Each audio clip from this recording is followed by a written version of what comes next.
আমরা মানুষ হিসেবে বেঁচে থাকার জন্য আমাদের অক্সিজেন প্রয়োজন। আর এই অক্সিজেনের সর্বোত্তম একটা মাধ্যম হইতেছে গাছ। তো আমরা আমাদের পরিবেশ রক্ষার জন্য এবং আমরা বেঁচে থাকারও আমাদেরকে গাছ লাগানোর একান্তই প্রয়োজন।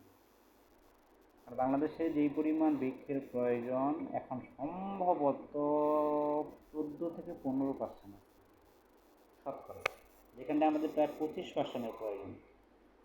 তাই আসুন আমরা ব্যক্তিগত পর্যায়ে এবং সামাজিক পর্যায়ে, রাষ্ট্রীয় পর্যায়ে প্রচুর পরিমাণে আমরা গাছ লাগাই।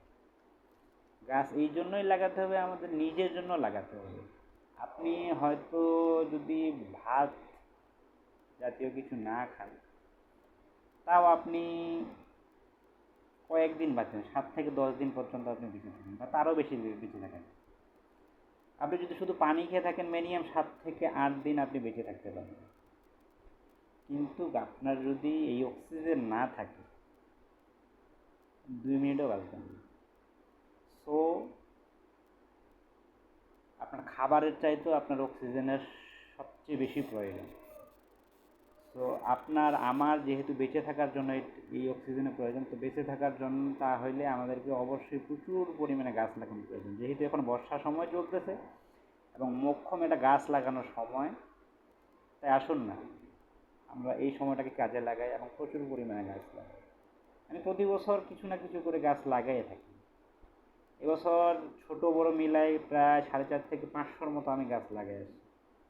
আসুন না আমরা বেশি না হলে অল্প করে 2টা 4টা 5টা, সবচেয়ে বেশি বেটার হয় আমরা নিম গাছ লাগাই। নিম গাছ প্রচুর পরিমাণে কার্বন ডাই অক্সাইড শোষণ করে এবং অক্সিজেন ছাড়ে। বলা হয় 10টা এসি সম পরিমাণ হচ্ছে একটা নিম গাছ। একটা নিম গাছ যদি আমরা লাগাই তাহলে কী পরিমাণে পরিবেশের ভারসাম্য রক্ষা হবে আমরা হয়তো কল্পনা করতে পারি না। আসুন না আমরা আমাদের অক্সিজেনের সরবরাহ বৃদ্ধি করি। আমরা আমাদেরকে নিজেকে সুস্থ রাখার জন্য, নিজেকে ভালো রাখার জন্য হইলেও আমাদেরকে প্রচুর পরিমাণ গাছ লাগানোটা দরকার। অন্তত না হইলেও অন্তত একটা করে নিম গাছ লাগাই আমরা। এবং অন্য অন্য যেগুলো ফলযোগ বনযোগ যা আছে আমরা যা লাগাবো, তবে সবচেয়ে বেটার হচ্ছে নিম গাছ লাগানো। আসুন না আমরা নিম গাছ লাগাই সবাই মিলে।